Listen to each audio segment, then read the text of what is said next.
Hi everyone, welcome on my YouTube channels. This is the time for the 10th class biology.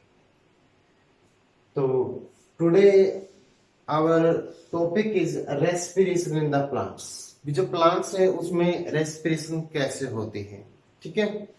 तो like animals,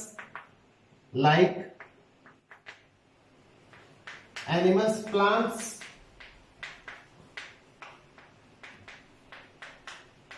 also show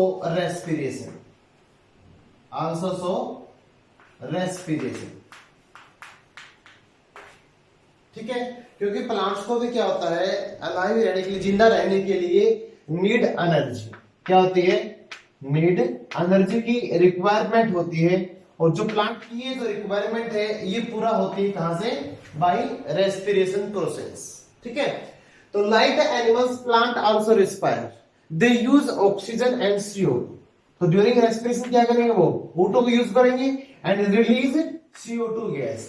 CO2 gas को क्या करेंगे? वो बाहर निकाल देते हैं ड्यूरिंग द रेस्पिरेशन प्रोसेस। ठीक है, तो रेस्पिरेशन क्या करते हैं? ऑक्सीजन क्या करते हैं उनके अंदर? प्लांट्स के अंदर रेस्पिरेशन में हेल्प करती है। ठीक है, but there is a difference between the respiration of the animals and the plants.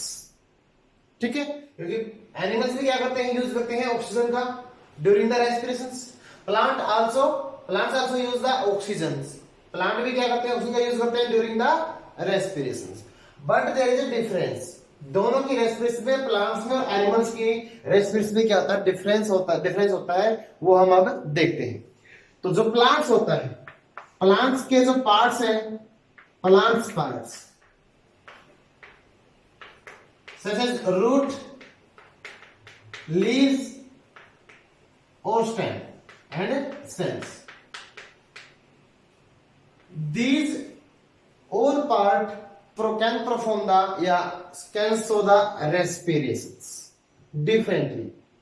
ये रूट भी अलग तरीके से, लीज अपने तरीके से और स्टेम, ये तीनों डिफरेंट तरीके से, मतलब अलग अलग होके भी रेस्पिरेशन को शो कर सकते हैं। But in animals the whole body show respiration as a single unit. ठीक है, तो जो एनिमल्स शो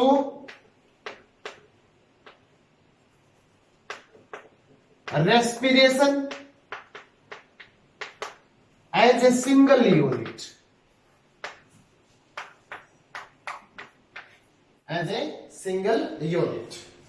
ठीक है। नेक्स्ट है जो हमारे प्लांट्स होते हैं उनमें जो रेट होता है रेस्पिरेशन का वो बहुत स्लो होता है as compare to the animals. ठीक है, तो जो रेट होता है प्लांट्स का क्या होता है? Slow rate of respiration as compare to animals. Animals में रेट ऑफ रेस्पिरेशन क्या होता है? फास्ट होता है। क्या होता है उसके एनिमल्स के अंदर? फास्ट होगा। ठीक है, थर्ड क्या हुआ? तो जो जब क्या होता है एनिमल के अंदर रेस्पिरेशन होता है, वो होता है डिफ्यूजन के द्वारा। किसके द्वारा? Bye diffusion process. ठीक है, प्लांट्स के अंदर जो रेस्पिरेशन होगा वो किसके द्वारा होगा?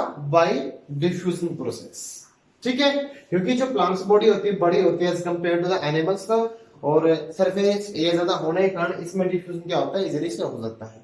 बट एनिमल्स के अंदर तो जो डिफ्यूजन के द्वारा जो रेस्पिरेशन है वो परफॉर्म पूरी तरह से नहीं हो सकता। ठीक है, क्योंकि इसमें तो डिफ्यूजन से क्या हुआ कि जो एवरी पार्ट तक क्या है, जो ऑक्सीजन वो पहुंच सकती है। But in animals respiratory gas मतलब ऑक्सीजन से can not travel long distance. ठीक है, एनिमल बॉडी के अंदर लंबी दूरी तक बाय डिफ्यूजन प्रोसेस क्या हो जाएगा? ऑक्सीजन ट्रांसपोर्ट नहीं हो सकती। But in the plants there are every body parts present in the environment। Plants की बॉडी पार्ट क्या होता है? एनवायरमेंट प्रेजेंट होता है, तो वो डायरेक्टली एनवायरमेंट से ऑक्सीजन को ले सकते हैं। ठीक है, अब जो प्लांट्स है वो कैसे शो करते हैं उसको रेस्पिरेशन को? Bye diffusion process. प्लांट में रेस्पिरेशन कैसे होगी? By the diffusion process. ठीक है, मतलब प्लांट्स की बॉडी इन्वायरमेंट से डायरेक्टली डिफ्यूजन प्रोसेस के द्वारा ऑक्सीजन को गेट कर सकती है। ठीक है, प्लांट्स बॉडी इन्वायरमेंट में से ऑक्सीजन को सिंपल डिफ्यूजन प्रोसेस के द्वारा एब्जॉर्ब या उसको ले सकती है। ठीक है, अब इसमें मैंने आपको बताया है, अब जो रूट्स है, लीव्स है और स्टेम है, इनके अंदर प्लांट, इनके द्वारा जो प्लांट्स है वो रेस्पिरेशन करते किस प्रकार से हैं। सबसे पहले हम लेते हैं respiration by root. Respiration by roots, जो जड़ों के द्वारा रेस्पिरेशन कैसे होगी। ठीक है, अब आपने ये देखा होगा, ये मान लिया हमारी एक मेन ये प्लांट है मान लो। ठीक है, क्या मान लिया एक प्लांट। ठीक है, ये प्लांट की क्या है? रूट मान ली हमने। क्या मान ली? Plant root. ठीक है, प्लांट रूट से क्या होते हैं? रूट हेयर्स निकलते हैं। क्या निकलते हैं? Root hairs. इस तरह से क्या निकलेंगे उससे? रूट हेयर्स निकलेंगे। ठीक है, और रूट हेयर्स कहां होते हैं? सोयल के अंदर। कहां पे होते हैं? सोयल में होते हैं ना। और सोयल में क्या होता है? स्पेस होता है। क्या होता है? स्पेस। ठीक है, वाटर भी होता है सोयल के अंदर, और क्या होता है? इसमें स्पेस भी प्रेजेंट होगा सोयल के अंदर। ठीक है, तो जो मिट्टी में जो स्पेस होता है उसमें क्या होता है? स्पेस में क्या होता है? ऑक्सीजन प्रेजेंट होती है। क्या होती है? ऑक्सीजन प्रेजेंट होगी। कहां पर? मिट्टी के अंदर। ठीक है, अब मिट्टी से, कहां से? मिट्टी से जो ऑक्सीजन गैस है वो डिफ्यूज होगी किसके अंदर? रूट हेयर्स के अंदर। कहां पे होगी? रूट हेयर्स के अंदर। मतलब जड़ों के जो बाल की तरफ संरचना होती है उसको बोलते हैं रूट हेयर्स। ठीक है, उसके अंदर जो ऑक्सीजन गैस कहां पे डिफ्यूज हो जाएगी? रूट हेयर से। और रूट हेयर के अंदर क्या होता है? फिर रेस्पिरेशन होगी। ठीक है, क्योंकि रूट के अंदर भी क्या होता है? जब फूड क्या होता है? स्टोर होता है प्लांट का। ठीक है, तो यहाँ पर फूड का क्या होगा? ऑक्सीडेशन हो गया। ठीक है, उसके बाद क्या होगा? फूड का क्या होगा? ऑक्सीडेशन। उसके बाद क्या हुआ? जो CO2 गैस है वो ट्रांसपोर्ट हो रही है, उसको डिफ्यूज होना है, वो भी कहां से होगा? इसमें रूट के द्वारा ही होगा। ठीक है, अब मान लिया, अब हम ये मान लेते हैं कि इस प्लांट के अंदर क्या मान लिया? इस प्लांट के अंदर क्या है? ये जो सारा सरफेस है वाटर से लॉज है, पानी से भरा हुआ है। वाटर लॉज प्लेस है, कोई भी पानी से भरा हुआ है। ठीक है, ये मान लिया ये पानी किसमें है? सॉरी ये प्लांट किसमें है? पानी की जगह, वाटर के अंदर। ठीक है, अब देखो मिट्टी के बीच में जो स्पेस था, मिट्टी के बीच में क्या था? जो स्पेस था ना, वो किसके द्वारा घेर लिया गया? वाटर के द्वारा। किसने ले लिया? वो वाटर ने ले लिया ना। किसने एक्वायर कर लिया? वाटर ने कर लिया स्पेस को, जिसमें क्या थी? ऑक्सीजन प्रेजेंट थी। मिट्टी में जो स्पेस था जिसमें ऑक्सीजन प्रेजेंस थी, तो उसको किसने ले लिया? पानी ने ले लिया। तो वहां से ऑक्सीजन क्या हो जाएगी? डिस्प्लेस हो जाएगी ना। अब ऑक्सीजन डिस्प्लेस होगी तो यहां पर प्लांट के अंदर कंडीशन कैसे हो जाएगी? एनारोबिक। कैसी हो जाएगी? एनारोबिक कंडीशन पैदा हो जाएगी। ठीक है, दलदल में भी यही होता है, और जब ज्यादा पानी भर जाता है तो उसके अंदर भी क्या होता है? यही कंडीशन पैदा होती है प्लांट्स के अंदर। अब ये देखो, जब एनारोबिक कंडीशन होती है तो प्लांट्स के रूट में क्या बनेगा? अल्कोहल बनेगा। क्या बनेगा? अल्कोहल। और अल्कोहल के बनने से प्लांट क्या हो जाएगा? डाई हो जाएगा, किल हो जाएगा। ठीक है, तो प्लांट्स में भी क्या है? रेस्पिरेशन क्या होती है? जरूरी होती है। ठीक है, तो जो प्लांट जो क्या करते हैं? बाय रूट्स भी क्या करते हैं? रेस्पिरेशन शो कर सकते हैं। ठीक है, मतलब इसमें क्या होता है? एक्सचेंज होता है गैसेस का। मतलब हमारी जो ऑक्सीजन और जो CO2 है, these are the respiratory gases. These are respiratory gases. कैसी गैसेस है ये? रेस्पिरेटरी। अब हम देखते हैं बाय द लीव्स या स्टेम्स।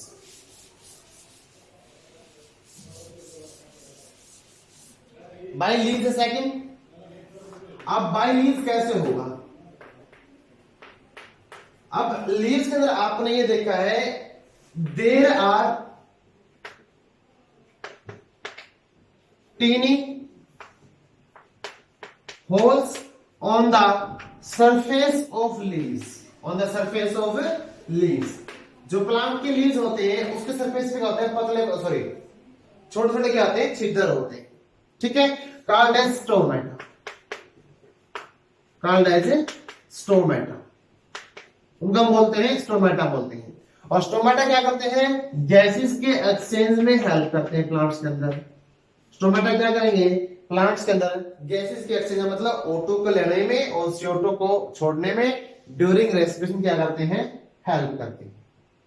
ठीक है, अब क्या होता है during the day time, during day time मान लेते हैं, ड्यूरिंग डे टाइम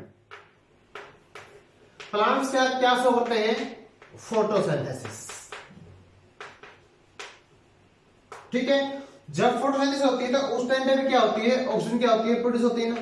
ठीक है, तो कई बार कई प्लांट क्या करते हैं, अगर जो दिन के टाइम में क्या होता है प्रोसेस होती है, उसके लिए एनर्जी क्या होती है, जरूरत होती है, तो जो ऑक्सीजन प्रोड्यूस होगी during the photosynthesis during the day time in the plants, तो प्लांट्स क्या करते हैं, इसमें से कुछ ऑक्सीजन को यूज करेंगे as a respiratory gas.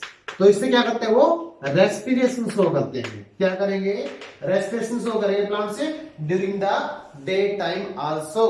Night time में तो होगी ही होगी, डे टाइम में भी क्या करते हैं, जो ऑक्सीजन प्रोड्यूस होती है ड्यूरिंग द फोटोसिंथेसिस प्रोसेस, उसमें से कुछ ऑक्सीजन क्या करेंगे, वो यूज करेंगे ड्यूरिंग द रेस्पिरेशन, और जो बाकी है रिलीज करते हैं into the environment as a waste product. ठीक है, जो ऑक्सीजन है वो प्लांट के लिए क्या है, वेस्ट है, but useful for the animals, या हमारे लिए क्या आती है, वो अच्छी होती है। ठीक है, अब मान लिया क्या है ड्यूरिंग द नाइट टाइम, ये डे टाइम था, डे टाइम फोटोसिंथेसिस हुई थी, तो उसमें क्या करेंगे, वो ऑक्सीजन को यूज करेंगे जो ड्यूरिंग द फोटोसिंथेसिस क्या होती है, प्रेजेंट होती है। अगर मान लिया नाइट है, during the night time, during night time, night time के अंदर क्या होगा कि जो एनवायरनमेंट में जो ऑक्सीजन प्रेजेंट है, एनवायरनमेंट में क्या है, जो ऑक्सीजन प्रेजेंट है उसको क्या करेंगे, प्लांट्स यूज करेंगे, किसके लिए, रेस्पिरेशन के लिए, क्योंकि उनको क्या है, एनर्जी की रिक्वायरमेंट होती है। ठीक है, अब रात को क्या करते हैं, प्लांट से CO2 प्रोड्यूस करते हैं, क्या करते हैं, CO2 को प्रोड्यूस करेंगे ड्यूरिंग द रेस्पिरेशन, और O2 को क्या करते हैं, वो प्लस मतलब यूज करते हैं, O2 क्या करेंगे, यूज करेंगे ड्यूरिंग द नाइट टाइम्स। ठीक है, और दिन में क्या करेंगे, अब रात को क्या किया, किसको छोड़ा, CO2 को, दिन में इस CO2 क्या कर लेंगे, वो यूज कर लेंगे। ठीक है, रात को किसको यूज करते हैं, ज्यादा मात्रा में O2 को, किसके लिए, रेस्पिरेशन प्रोसेस के लिए। ठीक है, तो प्लांट्स के अंदर जो लीज होते हैं, लीज में क्या होते हैं, टीनी होल्स होते हैं, छोटे छिद्र होते हैं, उन छिद्रों को हम बोलते हैं स्टोमेटा। स्टोमेटा द्वारा क्या होता है, एक्सचेंज होता है गैसेस का, डे टाइम में भी होता है और नाइट टाइम के अंदर भी होता है। ठीक है, अब नेक्स्ट आता है हमारा स्टेम। क्या आता है, स्टेम। बाय स्टेम कैसे होती है रेस्पिरेशन प्लांट्स के अंदर, वो देखते हैं। By the stem, by stem respiration.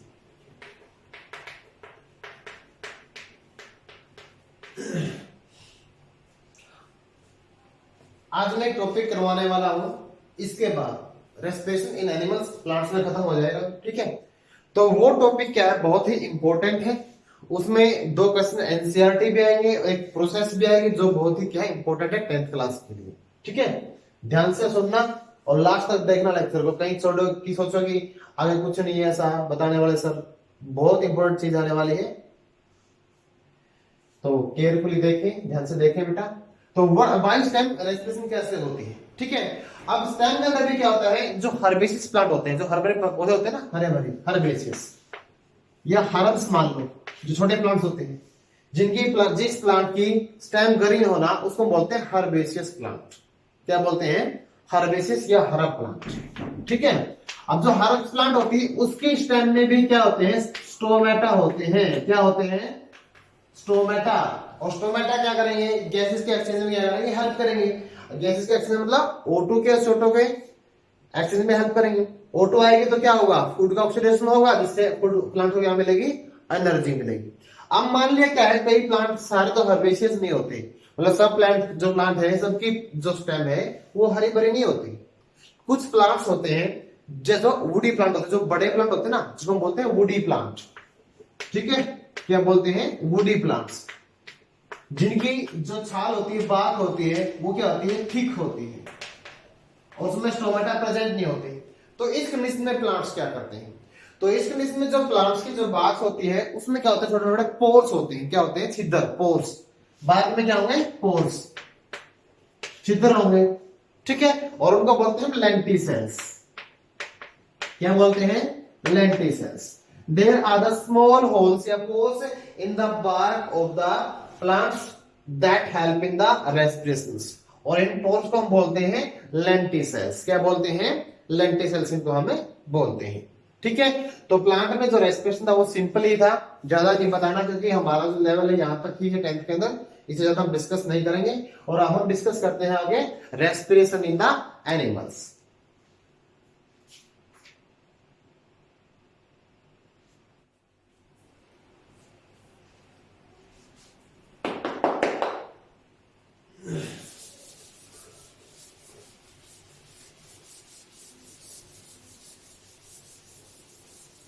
ये इंपॉर्टेंट टॉपिक है बेटा, बिल्कुल इन फॉर द एग्जाम के लिए भी और वैसे भी। Respiration in animals.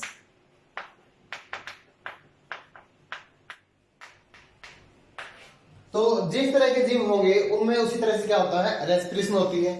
यूनिसेलुलर जीव भी होते हैं, मल्टीसेलुलर भी होते हैं। कई क्या करते हैं? सिंपल डिफ्यूजन से करते हैं, कई करेंगे बॉडी पार्ट से या स्किन से, कई करते हैं गिल से, ठीक है, कोई करता है लंग से। तो हम अब देखते हैं। तो जितने भी जो रेस्पिरेशन है, जैसे प्लांट में क्या होते हैं, रेस्पिरेशन का मेन रीजन क्या होता है, उसका मेन पर्पस क्या होता है? रीजन तो होता है एनर्जी चाहिए, पर्पस होता है एनर्जी देने के लिए। ठीक है, तो रेस्पिरेशन से क्या मिलती है? एनर्जी मिलती है। Energy obtain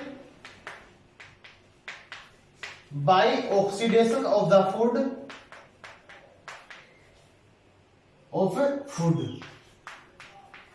oxidation of the foods. ठीक है, the respiratory gas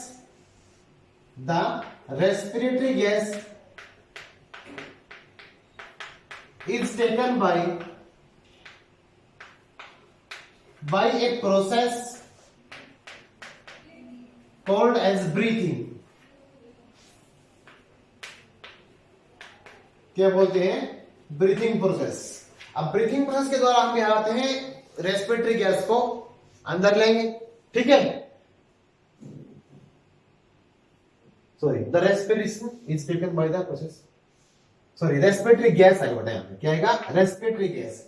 the respiratory gas is taken by a process is called as a breathing. क्या बोलते हैं? हम उसको ब्रीथिंग बोलते हैं। ठीक है, तो ब्रीथिंग दो तरह की होती है, वो आज ही पढ़े हम थोड़ा सा आगे चल के। पहले हम सिंपली देख लेते हैं होता क्या है। तो रेस्पिरेशन क्या होता है? अलग अलग जीवों में अलग तरीके से होती है। ये मान लिया हमारे पास यूनिसेलुलर ऑर्गेनिज्म है, मान लिया अमीबा है। तो अमीबा के अंदर क्या होगा? जो रेस्पिरेशन होता है वो क्या होता है? By body surface. कैसे होता है? बॉडी सरफेस के द्वारा होता है। और कैसे होगा? Bye diffusion process. Bye diffusion process के द्वारा होगा, क्योंकि जो अमीबा क्या है? एक स्मॉल ऑर्गेनिज्म है, और जिससे क्या होता है? जो डिफ्यूजन है उसके लिए क्या है? सफिशिएंट है उसकी रिक्वायरमेंट, ऑक्सीजन की रिक्वायरमेंट को पूरा करने के लिए। ठीक है, अब मान लिया हमारे पास क्या है? ये था हमारा यूनिसेलुलर। अब कुछ क्या होते हैं? एक्वाटिक जीव भी होते हैं। ठीक है, और कुछ ऐसे जीव भी होते हैं जो सोइल के अंदर रहते हैं। ये मान लिया हमारे पास अर्थवर्म। क्या है? अर्थवर्म। अर्थवर्म क्या करता है? Earthworm show respiration by skin. कैसे करता है? बाय स्किन, स्किन के द्वारा। अमीबा ने कहां से किया था? बाय बॉडी सरफेस के द्वारा। तो जो अर्थवर्म है वो क्या रेस्पिरेशन शो करता है? किसके द्वारा? स्किन के द्वारा। ठीक है, किसके द्वारा करेगा? स्किन के द्वारा। इन द सोयल, कहां पर? मिट्टी के अंदर, क्योंकि जो केंचुआ जो अर्थवर्म वो कहां पे रहता है? मिट्टी के अंदर रहता है। ठीक है, अब मान लीजिए इससे बड़े जीव हैं हमारे। ठीक है, एक्वाटिक जीव, जैसे एक्वाटिक ऑर्गेनिज्म होते हैं, ये एनिमल्स होते हैं जो लाइव इन द वाटर, जो पानी के अंदर रहते हैं। ठीक है, अब ये जो एनिमल्स हैं ये बाय स्किन भी, बाय गिल्स क्या करते हैं? रेस्पिरेशन को शो करते हैं। अब जैसे हमारी फिश है, मछलियां होती हैं, ठीक है, फिश होते हैं, म्यूसेल्स है, तो ये क्या करते हैं? बाय गिल्स और बाय स्किन क्या करते हैं? अपने रेस्पिरेशन को शो करते हैं। ठीक है, जैसे इंसेक्ट है, क्या है? इंसेक्ट। अब इनके अंदर कैसे होगा? इंसेक्ट की जो बॉडी होती है, इंसेक्ट की क्या होती है बॉडी, उसमें क्या होते हैं होल्स होते हैं, क्या होते हैं होल्स, इनको हम बोलते हैं स्पाइरेकल्स। क्या बोलते हैं स्पाइरेकल्स। जैसे कॉकरोच है,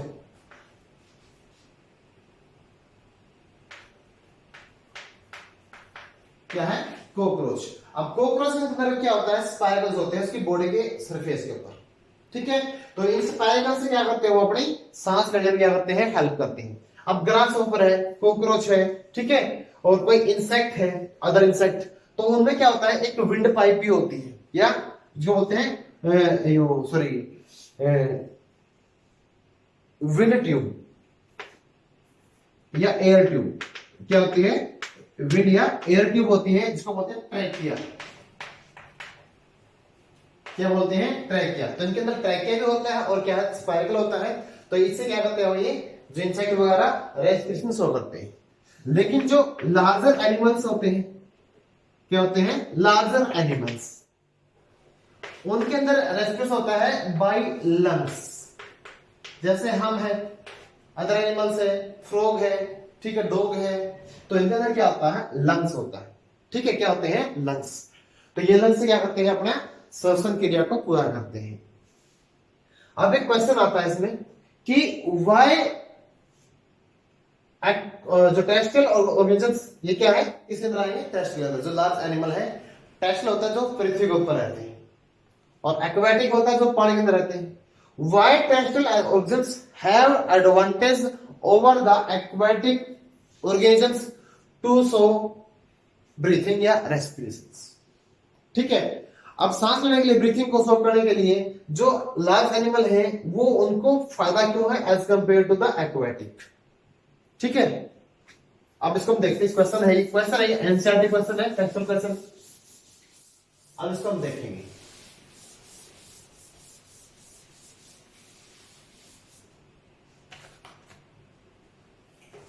क्वेश्चन है what advantage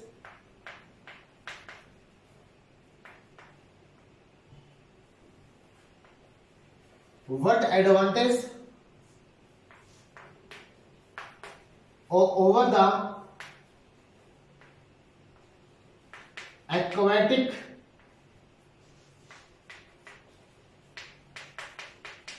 organisms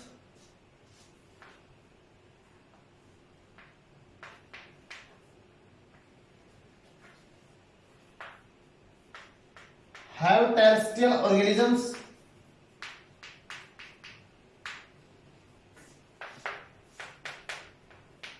to show breathing process,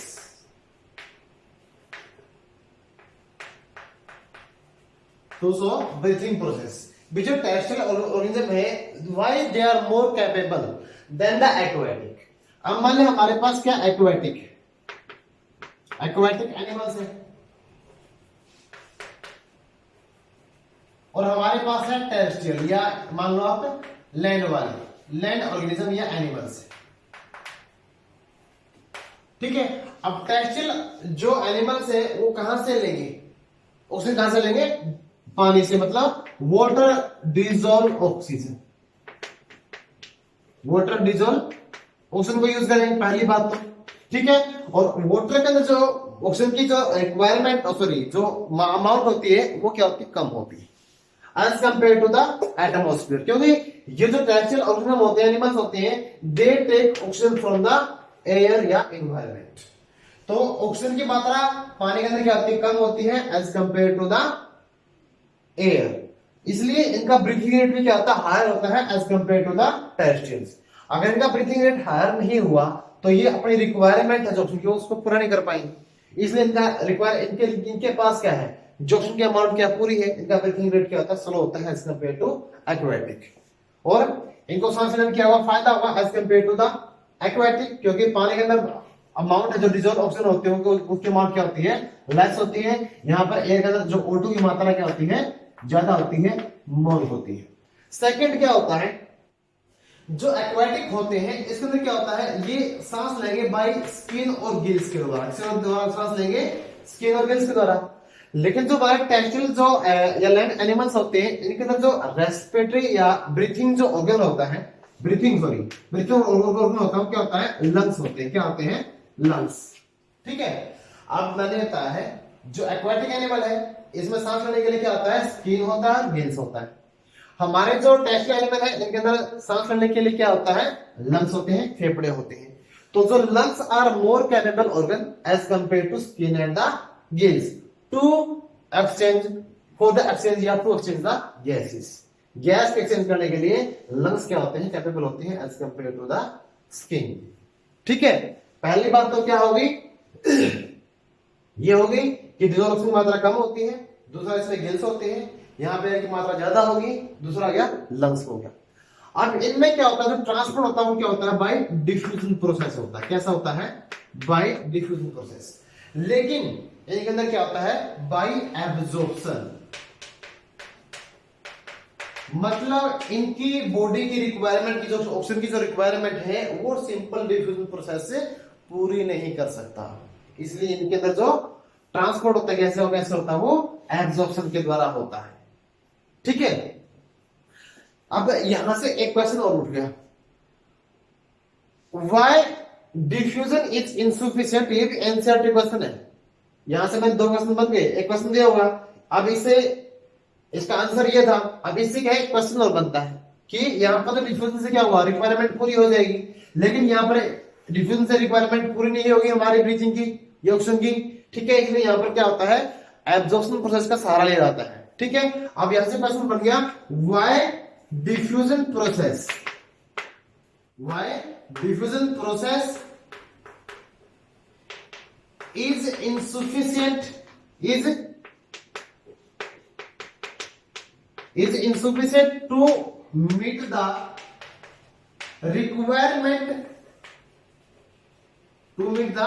requirement of oxygen for multicellular organism। जो मल्टीसेलुलर जीव होते हैं उसमें के अंदर जो रिक्वायरमेंट होती है रेस्पिरेशन की उसको पूरा करने के कैपेबल क्यों नहीं होते, कौन है, डिफ्यूजन प्रोसेस। ठीक है, अब हम देखेंगे ये,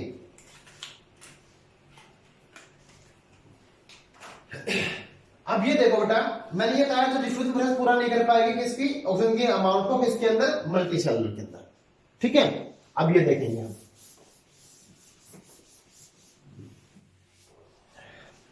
देखो जो स्मॉल एनिमल सी किसके अंदर होगा, स्मॉल एनिमल के अंदर, किसके अंदर होता है, ये स्मॉल के अंदर होता है। ये किसके अंदर होता है, लार्ज एनिमल के अंदर। अब मान लिया जैसे अमीबा था, यूनिसेलुलर जीव है ना, ठीक है, अब इसके अंदर क्या होगा, एक्वेटिक है अमीबा भी, अब इसके अंदर क्या होगा, ये मैं हटा देता हूं ब्रैकेट। ठीक है, स्पेलिंग सही नहीं लग रही थी, आप थोड़ा सा चेक दीजिएगा आपको। अमीबा क्या होता है, एक्वेटिक होता है, तो अमीबा की जो बॉडी साइज क्या होता है, बहुत छोटा होता है। ठीक है, इसलिए इसमें जो गैस है, ऑक्सीजन गैस है, वो इजीली डिफ्यूज हो सकती है, वो छोटी गैस इजीली बाहर से आउट हो सकती है। ठीक है, क्योंकि साइज क्या होगा, छोटा हो गया। लेकिन जो हमारे लार्ज एनिमल है इसका साइज क्या होता है, बड़ा होता है। अब ये मानते हैं कि जो हमारी डिफ्यूजन प्रोसेस ये क्या है, वेरी स्लो प्रोसेस। कैसे प्रोसेस है, वेरी स्लो प्रोसेस, और वेरी स्लो प्रोसेस हो गई, इनकी रिक्वायरमेंट क्या हो गई, ज्यादा हो गई, और वेरी स्लो प्रोसेस होने के कारण रिक्वायरमेंट को पूरा नहीं कर सकती। ठीक है, तो इसलिए जो डिफ्यूजन है इनकी रिक्वायरमेंट को पूरा नहीं कर पाई, क्योंकि ये क्या एक स्लो प्रोसेस है। दूसरी बात, पहली बात तो हो गई स्लो, दूसरी बात क्या हो गई, it transport gases to a short distance, ये डिफ्यूजन के द्वारा केवल थोड़ी सी दूरी तक ही गैस ट्रांसपोर्ट हो सकती है, लंबी दूरी तक हमें गैस को ट्रांसपोर्ट नहीं कर सकते। ठीक है, अब एक एग्जांपल बताता हूं आपको, अगर हमारे लंग्स क्या है, फेफड़े हैं, अगर हमारे फेफड़े से कहां से, फ्रॉम लंग्स, अगर ऑक्सीजन कैरी करेगी बाय डिफ्यूजन प्रोसेस हमारे टॉप तक, तो मतलब हमारी पैर की उंगलियों तक। ठीक है, हमारे अंगूठे तक क्या, अगर कहां से, छाती से लेके, लंग से लेके, फेफड़ों से लेके अगर हमारे पैर तक अगर ऑक्सीजन का एक मॉलिक्यूल जाएगा ना, तो उसको लगभग 3 ईयर लग जाएंगे। कितने लग जाएंगे? 3 साल। और 3 साल तो क्या भाई, 3 मिनट नहीं रह सकते हम, 3 साल कहां से रहेंगे? तो इससे क्या है, क्या पता लगता है कि ये जो प्रोसेस होती है केवल शॉर्ट डिस्टेंस के लिए होती है, ना कि लॉन्ग डिस्टेंस के लिए। इसलिए डिफ्यूजन हमारे रिक्वायरमेंट को पूरा नहीं कर सकता। ठीक है, अब देखो जब एक मॉलिक्यूल को ट्रांसपोर्ट होने में लग से हमारे उंगली की तक 3 साल लग जाएंगे, तो कैसे काम चलेगा? कैसे भी नहीं, क्योंकि हम फूड के बिना, वाटर के बिना हम लगभग 1 महीना निकाल सकते, लेकिन हम ऑक्सीजन के बिना 1 मिनट भी नहीं निकाल सकते। ठीक है, तो ये क्या था, क्वेश्चन था इसमें। अब मैं आपको बता रहा था कि जो रेस्पिरेशन करते हैं तो उसमें क्या होता है, हमारी गैसेस होती हैं। ठीक है, उसको बोलते हैं रेस्पिरेटरी गैसेस। तो जो रेस्पिरेटरी गैसेस है वो इन और आउट जाती कैसे है? ठीक है, एक्सचेंज ऑफ रेस्पिरेटरी गैसेस।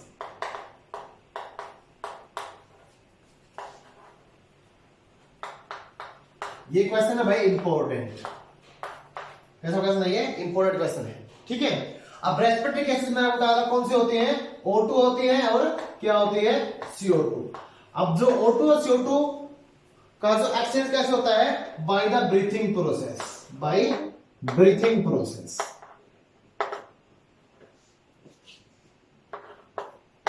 कहां पर होता है, at the surface of lungs, फेफड़ों के सरफेस के ऊपर। ठीक है, जो फेफड़े की सतह होती है तो उसको, उसके अंदर क्या होता है, एक्सचेंज होता है हमारा इसका, गैसेस का। ठीक है, किसके द्वारा होगा, ब्रीथिंग के द्वारा। तो जो ब्रीथिंग प्रोसेस है इसमें क्या होगा, exchange, it is a process in which exchange of O2 and CO2 takes place. O2 and CO2 takes place from the body. में शरीर से क्या होगा, O2 और CO2 का क्या होगा, केवल ट्रांसपोर्ट होगा, एक्सचेंज होगा, सिंपली। ठीक है, कहां पर, लंग्स के अंदर। ठीक है, अब there are two types of breathings, there are two types of breathing process. Breathing process की क्या होती है, 2 टाइप्स होती है।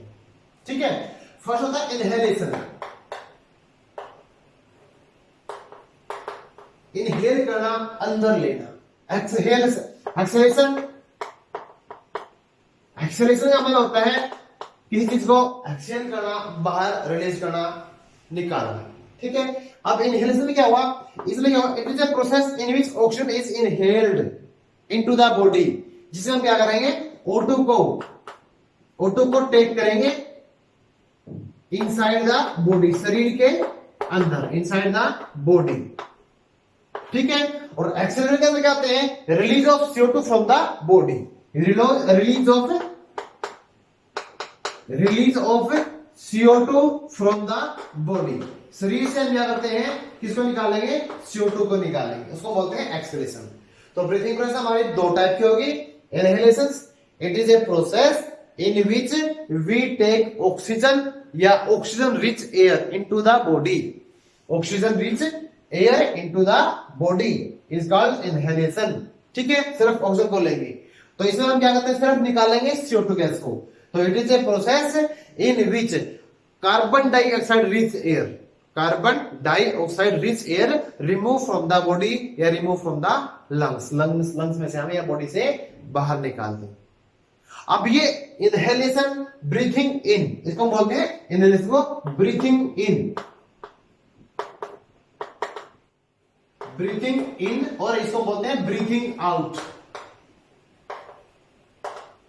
क्या बोलते हैं, ब्रीथिंग आउट। अब ये प्रोसेस होती कैसे है वो देखिए, उसका मैकेनिज्म देखो। अब क्या देखेंगे, उसका mechanism.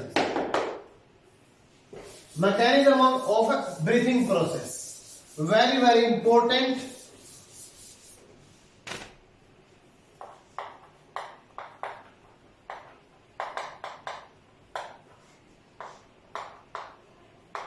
Mechanism of breathing process. सबसे पहले देखते हैं ब्रीथिंग इन या इनहेलेशन।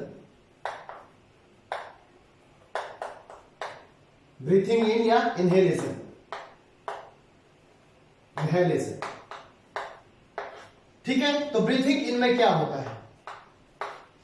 अब ये देखो, जब हम सांस को अंदर लेते हैं, ठीक है, तो यहां पर हमारी एक तो जो रिब्स है, एक तो क्या है रिब्स, और दूसरा होता हमारा डायफ्राम। क्या होता है? डायफ्राम। इन दो चीजों में क्या होती है? मूवमेंट होती है, और इनके बेस पे क्या है? मैकेनिज्म क्या है? बेस्ड है, ठीक है। तो जैसे हम सांस को अंदर लेंगे, सांस को अंदर लिया ना, सांस को अंदर लेंगे, क्यों, कब लेंगे? जब क्या होगी? हमारी छाती क्या होगी? बाहर फूलेगी, ठीक है। तो इसको हम देखते हैं, व्हेन वी ब्रीथ इन, जब हम सांस अंदर लेंगे, ठीक है, तो देयर इज आउटवर्ड, मतलब outward and upward. There is outward and upward movement of ribs, movements of ribs takes place due to contraction of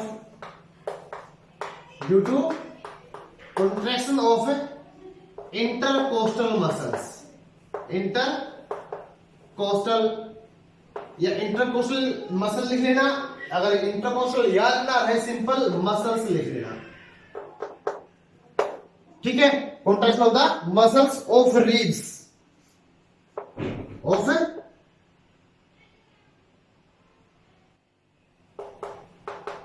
जो मांस, जो हमारी जो पसलियां होती है उनके बीच में क्या होती है? मसल्स होती हैं। उन मसल्स को हम बोलते हैं इंट्राकोस्टल मसल्स। क्या बोलते हैं? इंट्राकोस्टल मसल्स। वो क्या होंगी? कॉन्ट्रैक्ट होंगी, और कॉन्ट्रैक्ट होने से हमारा जो छाती होती है, तो थोरेसिक कैविटी क्या हो जाएगा? इसका वॉल्यूम क्या हो जाएगा? इंक्रीज हो जाएगा, ठीक है। तो मैंने ये बताया है, जब हम सांस लेंगे तो हमारा तो मूवमेंट होगी इसकी आउटवर्ड और अपवर्ड किसकी? रिब्स की। किसके कारण? जो रिब्स की जो पसल, जो हमारी मांसपेशियां क्या हो जाएगी? कॉन्ट्रैक्ट होंगी। तो इसका क्या होगा? ड्यू टू विच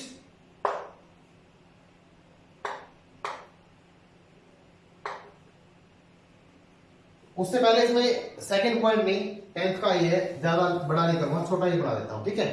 तो इसमें एक तो क्या होगा? रिब्स का होगा, एंड आवर डायफ्राम्स। डायफ्राम का इसमें जोड़ देते हैं, अलग नहीं करेंगे। आवर डायफ्राम्स मूव डाउनवर्ड, ठीक है। अब जो हमारी जो पसलियां थी उसने मूवमेंट की है बाहर की तरफ और ऊपर की तरफ, ठीक है। हमारा जो डायफ्राम था वो हो गया है नीचे की तरफ, ठीक है। अब देखेंगे, our diaphragms move downward due to which, जिसके कारण, due to which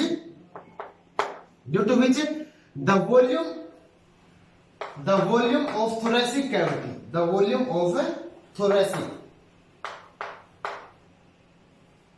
of thoracic cavity get increased and pressure get down, and pressure get decrease.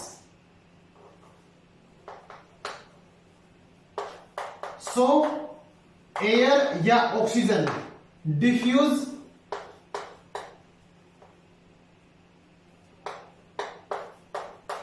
from environment to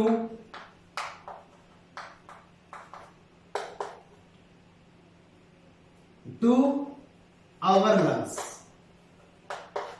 इससे सिंपल मैकेनिज्म कभी नहीं होगा आपका, ठीक है। देखो, अब मैं आपको फिजिकली बताऊंगा। अब मान लिया हमारे पास क्या है? एक लंग्स मान लिया हमने, ठीक है।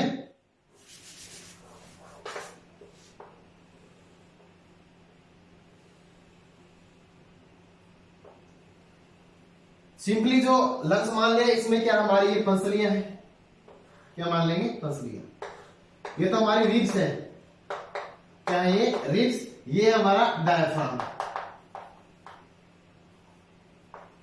क्या है ये, डायफ्राम्स।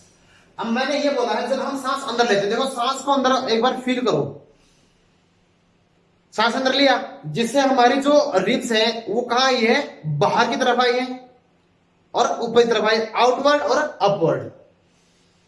देखो हम जैसे हमारे जो कंधे होते हैं ना, शोल्डर होते हैं, ऊपर उठते थोड़े से, तो हमारी जो रिब्स की मूवमेंट कैसे हुई है, अपवर्ड और आउटवर्ड, ठीक है, अपवर्ड और आउटवर्ड हुई है। और लेकिन जो हमारा डायफ्राम है उसकी मूवमेंट कहां होगी, नीचे तरफ होगी। अब ये मान लिया जो ये डायफ्राम था,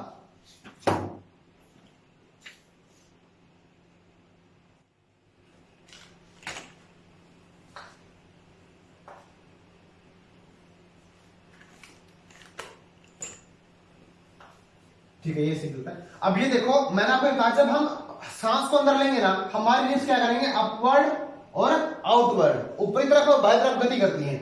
अब मान लिया हमारे को ये रिब्स थी यहां पर, ठीक है, अब मसल ने क्या किया, कॉन्ट्रैक्ट करके इसको खींच लिया ऊपरी तरफ, मतलब इसकी पोजीशन हो गई ये। अब रिब्स कहां पे आ गई, जो हमारे पास में जो थोरेसिक कैविटी कहां होगी, अब कहां पे आ गया, इसका वॉल्यूम क्या होगा, इतना इंक्रीज होगा, कितना इंक्रीज होगा, इतना, ठीक है। अब मैंने ये बोला कि डायफ्राम उसकी मूवमेंट कहां होगी, नीचे तरफ, वो हो जाएगा बिल्कुल फ्लैट हो जाएगा। अब डायफ्राम यहां पर था, अब इसकी पोजीशन क्या है, यहां पर होगी। डायफ्राम कहां पर आ गया, यहां के ऊपर आ गया। अब देखो यहां से भी इंक्रीज हुआ है, यहां से भी इंक्रीज हुआ है, तो यहां पर क्या हो गया, वॉल्यूम इंक्रीज हो गया, किसका, थोरेसिक कैविटी का। Volume of thoracic cavity gate increase, volume के इंक्रीज होने से प्रेशर क्या हो गया, कम हो गया, और प्रेशर के कम होने से जो हवा कहां से आएगी, ये सेकंड लंग्स बना लेते हैं सिंपल, ठीक है। अब हवा कहां से आएगी, हवा बाहर से कहां आएगी, फेफड़े के अंदर मुंह कर जाएगी। बात समझे, मैंने से ये बताया है, सिंपल सा लॉजिक है कि यहाँ पे ये देखो कि हमारी जो रिब्स उसकी मूवमेंट कहां पे हो रही है, वो बाहर जाएंगे और ऊपर तरफ जाएंगी, और जो डायफ्राम जाएगा नीचे तरफ जाएगा, जिससे वॉल्यूम थोरेसिक कैविटी का बढ़ जाएगा। वॉल्यूम का बढ़ने से प्रेशर घट गया, प्रेशर घटने से क्या हो जाएगा, अब बाहर एयर का प्रेशर क्या है, ज्यादा है, हमारे छाती में प्रेशर क्या है, हवा का कम है, एनवायरमेंटल प्रेशर क्या है, ज्यादा एज कंपेयर टू अवर छाती, मतलब थोरेसिक कैविटी, इसलिए हवा बाहर से कहां आएगी, छाती के अंदर, क्योंकि gas is always diffuse from high pressure to the low pressure, क्योंकि गैसेस क्या करती है, हमेशा हाई प्रेशर से लो प्रेशर की तरफ मूवमेंट करती है, डिफ्यूज होती है, इसलिए हवा एनवायरमेंट से हमारी थोरेसिक कैविटी के अंदर आएगी। ये था ब्रीथिंग इन, क्या था ये, ब्रीथिंग इन। अब ये किसके कारण हुआ है, दो चीज के कारण, मसल्स, सॉरी रिब्स और डायफ्राम्स। डायफ्राम्स के अंदर के जो रिब्स है वो क्या करेंगी, कॉन्ट्रैक्ट करेंगी, कॉन्ट्रैक्शन से क्या होता है, जो हमारी, देखो अब ये चीज थी, अगर इसके जो मसल्स है, मसल्स वो अपना क्या करेंगे, खिंचाव पैदा होगा, तो खिंचाव पैदा होने से ये चीज ऊपर उठेगी ना, ये मसल, ये मांसपेशियां हैं, इसके बीच में पसलियों के बीच में, अगर इन मांसपेशियों का आकार छोटा होगा तो ये चीज ऊपर तो उठेगी ना, तो ऊपर उठेगी उससे क्या होगा, वॉल्यूम बढ़ जाएगा, और जैसे ये ऊपर उठेगी तो जो हमारी ये यहां पे क्या होती है, एब्डोमिनल मसल्स होती हैं, क्या होती है, एब्डोमिनल मसल्स, जो हमारी एब्डोमिनल होता है, तो पेट की मांसपेशियां, पेट की मांसपेशियां क्या करेंगी, हमारी जो डायफ्राम उसको क्या करती है, उसकी मूवमेंट करवाती है नीचे तरफ, उसको ऊपर नहीं चढ़ने देती, जो डायफ्राम क्या आ जाएगा, नीचे आ जाएगा, और इससे वॉल्यूम बढ़ जाएगा, वॉल्यूम बढ़ने से प्रेशर कम हो जाएगा, प्रेशर कम होने से हवा की मूवमेंट अंदर की तरफ होगी, ठीक है। अब देखते हैं ब्रीथिंग आउट।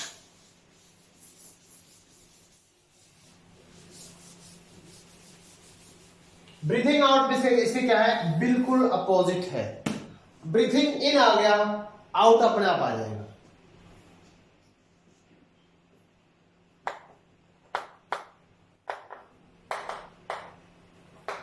ब्रीथिंग आउट या एक्सहेलेशन, एक्सहेलेशन, ठीक है। अब ये देखो हमारा जब हमने सांस बाहर लिया था तो मसल्स क्या होती, कॉन्ट्रैक्ट हुई थी, डायफ्राम की मूवमेंट नीचे हुई थी। अब उसके अपोजिट होगा, मसल पहले क्या हुई कॉन्ट्रैक्ट, अब क्या होगी रिलैक्स्ड। मांसपेशियां जो मसल्स क्या होगी, मसल्स गेट रिलैक्स्ड। हमारी मांसपेशियां क्या हो जाएंगी, आराम की पोजीशन के अंदर आएंगे, दोबारा अपने नॉर्मल पोजीशन लेंगे। अब जब नॉर्मल पोजीशन लेंगी, अब मान लिया कोई चीज सिकुड़ी हुई है, ठीक है, मान लिया कोई चीज इतनी थी, ठीक है, वो इतनी हो गई, तो इससे क्या हुआ, कोई मान लो ये चीज इतनी थी, ये मान लो यहां पर ये है, ये चीज ऊपर गई है, तो ये ऊपर चीज ऊपर गई ना, जैसे मांसपेशियां सिकुड़ी है तो इसकी मूवमेंट भी हुई ना। तो उसी प्रकार जब हम सांस अंदर लेते हैं ना, हमारी मांसपेशियां सॉरी हमारी जो पसलियां होती है, रिब्स होती हैं, वो भी इस तरह से क्या करते हैं, ऊपर जाती है। कैसे जाती है, इस तरह से ऊपर जाएंगे, ठीक है। तो अब ये चीज ऊपर चली गई, अब मान लिया इतनी थी हमारी मांसपेशियां के बीच में इतना स्पेस था, मांसपेशियों ने कॉन्ट्रैक्ट किया, पसलियां को यहां पर ले गई। अब यहां पर जाने के बाद क्या करेगी, दोबारा से रिलैक्स आएगी, क्या आएगी, रिलैक्स, फैल गई, रिलैक्स होगी। रिलैक्स होने से वो क्या हो जाएगा, अपना जो उसका जो एरिया था, जहां पर उसका प्लेस था, वहां पर आ जाएगी ना वो। और वहां पर आने से जैसे ही क्या हुआ, जब हम सांस को छोड़ते हैं, सांस ले लिया, छोड़ दिया ना, सांस को छोड़ेगा ना, तो हमारी जो रिब्स है, क्या है, रिब्स डाउनवर्ड मूव करेंगे और इनवर्ड। रिब्स की मूवमेंट कैसे होगी, डाउनवर्ड एंड इनवर्ड। रिब्स की मूवमेंट कैसे हुई, डाउनवर्ड और इनवर्ड, समझ गए। डायफ्राम का पहले कहां गया था, डायफ्राम नीचे गया था ना, अब डायफ्राम की मूवमेंट कैसे होगी, अपवर्ड। डायफ्राम की मूवमेंट क्या होगी, अपवर्ड, अपवर्ड मूवमेंट होगी, सॉरी अपवर्ड मूवमेंट। अब डायफ्राम की जैसे अपवर्ड मूवमेंट होगी तो वो अपने क्या आ जाएगा, नॉर्मल पोजीशन के अंदर आ जाएगा। किसमें आ जाएगा वो, नॉर्मल पोजीशन के अंदर। किसमें आ जाएगा वो, नॉर्मल पोजीशन के अंदर। और नॉर्मल पोजीशन के आने से जो थ्रेसिक कैविटी का जो वॉल्यूम इंक्रीज हुआ था, वो क्या हो जाएगा, अब डिक्रीज हो जाएगा। वॉल्यूम क्या हो गया, डिक्रीज। तो इसमें हम आप कैसे लिखोगे, तो व्हेन वी ब्रीथ आउट, जब हम सांस को बाहर निकालते हैं, our muscles get relax, muscle relax आएंगी, due to which our ribs move downward and inward and diaphragms move upward and the diaphragms होता है upward movement, due to which जी का क्या होगा, due to which volume of thoracic cavity get decrease and pressure get increase, pressure get increase, so CO2 gas diffuse outside from body, शरीर से वो बाहर जाएगा। हम ये देखो, जैसे हम नॉर्मल पोजीशन के अंदर आते हैं, थोरेसिक कैविटी क्या होगा, जब यहां थी ना फुली हुई थी, अब नॉर्मल हो गई, वॉल्यूम घट गया, क्या घट गया, वॉल्यूम। और वॉल्यूम के घटने से क्या हो जाएगा, प्रेशर क्या हो जाएगा, बढ़ जाएगा। अगर अंदर प्रेशर ज्यादा होगा as compare to CO2 of atmosphere, अगर हमारी छाती के अंदर CO2 का प्रेशर ज्यादा है किसके मुकाबले में, एटमोस्फियर के मुकाबले में, तो उससे क्या होता है, जो CO2 क्या होती है, अंदर से बाहर की तरफ डिफ्यूज होती है, ठीक है। तो उससे क्या होगा, मूवमेंट होगी गैस की इनसाइड टू द आउटसाइड, ठीक है। तो ये क्या सिंपल सा मैकेनिज्म था, और आई होप आपको ये बिल्कुल समझ में आया होगा अच्छी तरह से, और इसको आप अच्छे से करना, इंपॉर्टेंट क्वेश्चन है, to the point of the exam, और नॉलेज में भी आपको चाहिए होता है, ठीक है। तो कल हम पढ़ते हैं रेस्पिरेटरी ट्रैक्ट, जो हमारा सिस्टम होता है, कल वो पढ़ेंगे इन द नेक्स्ट लेक्चर। आज के लिए इतना काफी है, थैंक यू। और लेक्चर आपको पसंद आया हो तो प्लीज लाइक और सब्सक्राइब जरूर करें, शेयर चाहे ना भी, लेकिन लाइक और सब्सक्राइब पक्का करना आपको, ठीक है। दूसरी बात क्या है, अगर आपको कोई भी प्रॉब्लम आती है तो आप पूछिए, ठीक है, चाहे मुझे लेक्चर दोबारा क्यों ना बनाना पड़े, दोबारा बना दूंगा, लेकिन आपको समझ में आना चाहिए, ये मेरा मोटो है। Okay, thank you, best of.